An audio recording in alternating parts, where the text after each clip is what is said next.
No, it's not clickbait. I'm 100% serious. Hamlet's tragic flaw is not indecision, and to be or not to be is not about suicide. And it matters. Let's take Hamlet's tragic flaw first. Different critics have put it in different ways, but what most of them boil down to is dithering. Hamlet doesn't seem to be able to get on with it and just do the job. Instead, he pretends to be mad, he worries about whether what the ghost has told him is true, did Claudius really kill Hamlet's father, and he misses an opportunity to kill Claudius while he's praying because he thinks that a person who's praying at the moment of death will go to heaven, and he of course wants Claudius to go to hell. But there's something else, something even more fundamental that makes Hamlet hesitate, and that is that by taking revenge, he will himself be punished by God and end up in hell.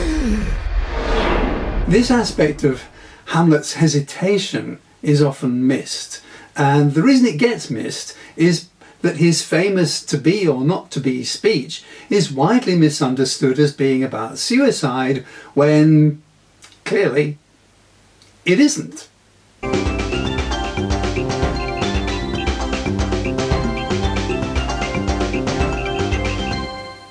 Hamlet's already talked about suicide. Suicide is the topic of his first soliloquy in Act 1, Scene 2. Oh, that this too solid flesh would melt, thaw, and resolve itself into a dew, or that the everlasting had not fixed his cannon against self-slaughter. Why would he return to this topic in Act 3, Scene 1?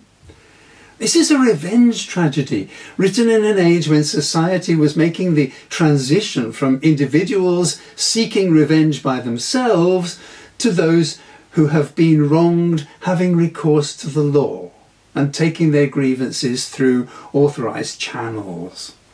Now, why would Shakespeare not talk about that?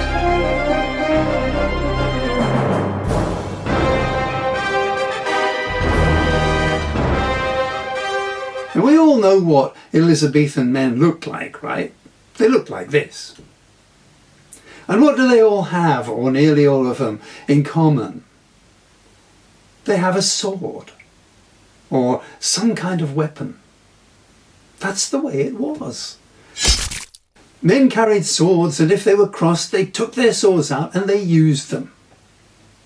The dramatist Christopher Marlowe, with whom Shakespeare collaborated in some of his early plays, was stabbed to death in what either was or was made to look like a drunken brawl. This kind of thing was a common occurrence. But this was also a period in which wide-ranging religious reform was going on, supposedly based on a close reading of a Bible that tells us to turn the other cheek. A Bible that very clearly and repeatedly states, in the words of the Geneva Bible, which Shakespeare quotes from so often in his works, "Vengeance is mine, I will repay, saith the Lord." What we're seeing in Shakespeare's time is a shift from taking revenge into one's own hands to submitting to a higher authority, theoretically God, but in practice essentially the state, and trusting to that authority to administer justice.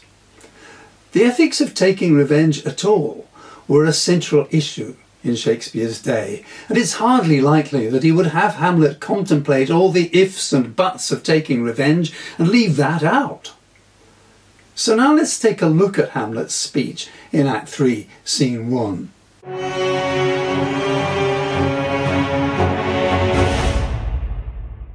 To be or not to be? That is the question. Here, Shakespeare sets up an opposition. He queries whether something is to be or not to be. But what is it that is to be or not be? He continues, whether 'tis nobler in the mind to suffer the slings and arrows of outrageous fortune, or to take arms against a sea of troubles, and by opposing, end them.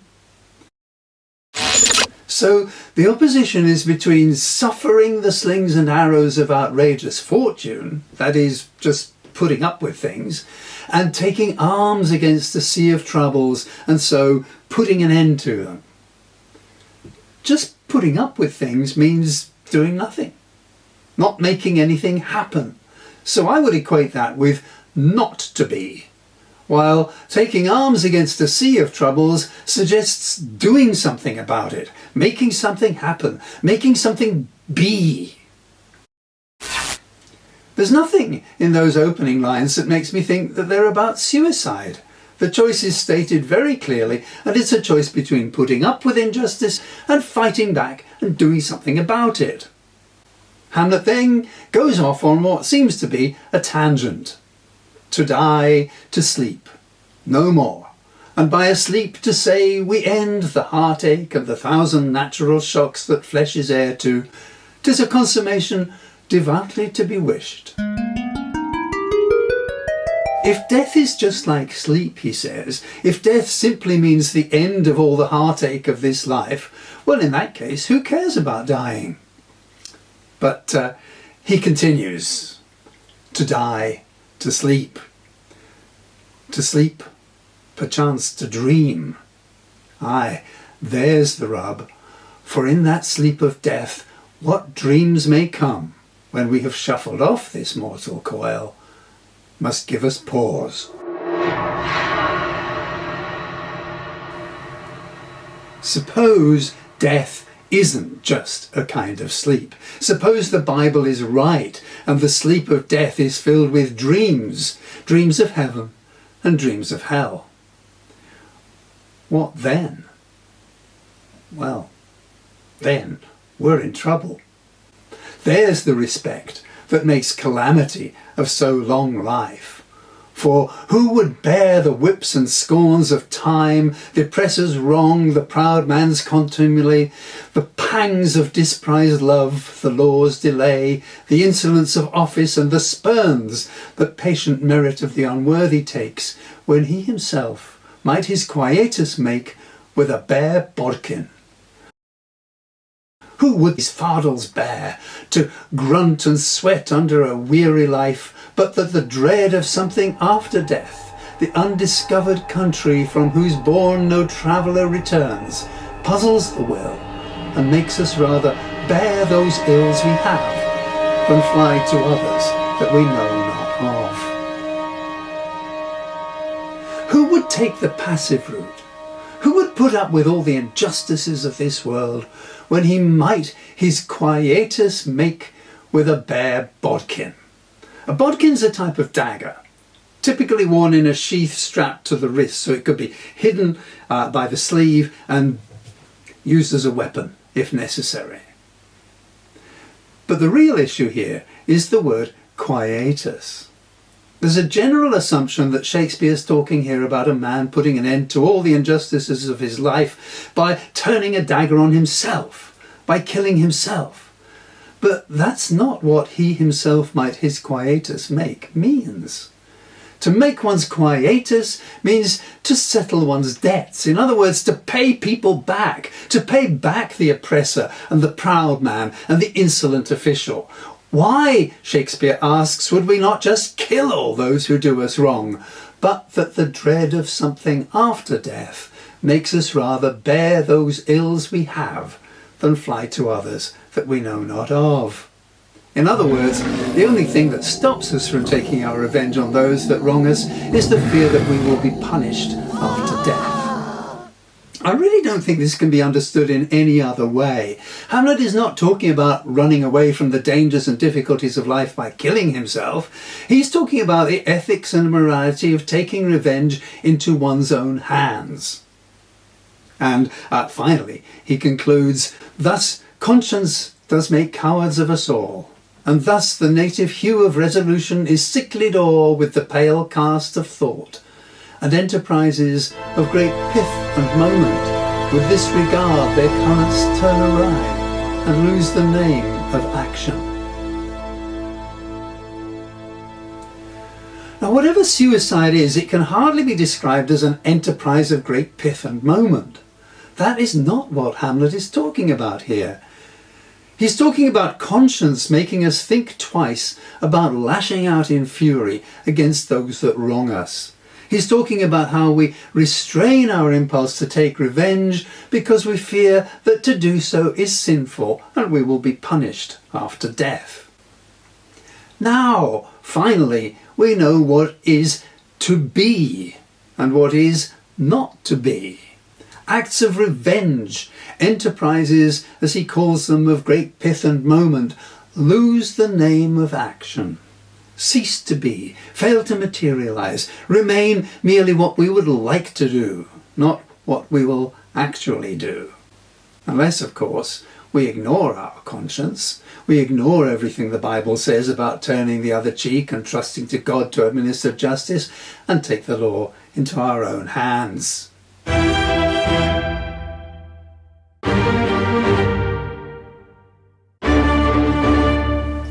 This is Hamlet's tragic flaw.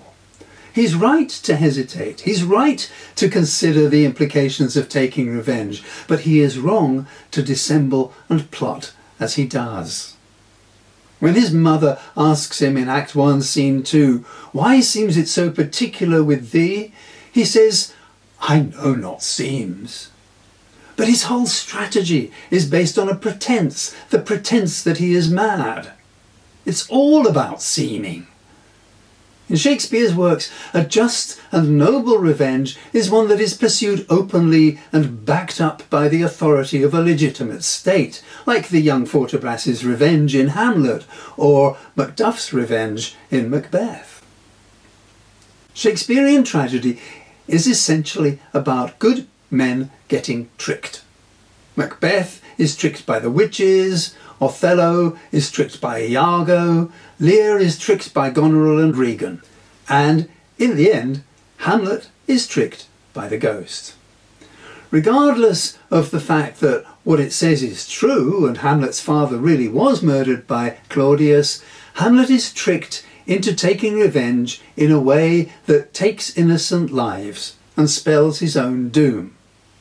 That is his fatal flaw. Not the fact that he hesitates about taking action, but that he takes action in defiance of the moral code, the law of God, if you want to see it in religious terms.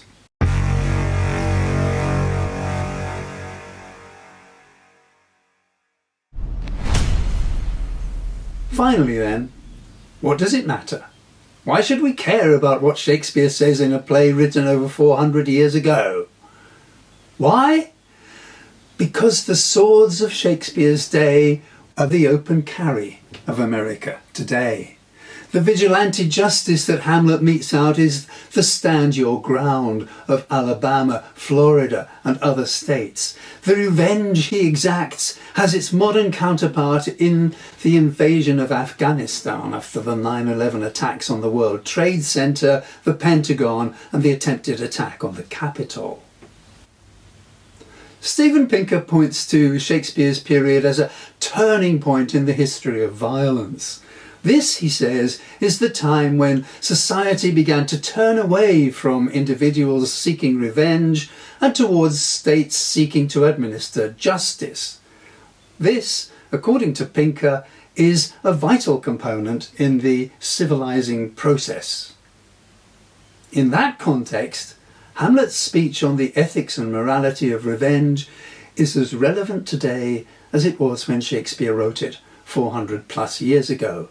And it's vital that we understand clearly what he was saying in order not to end up, as Hamlet does, doomed and with the blood of innocents on our hands.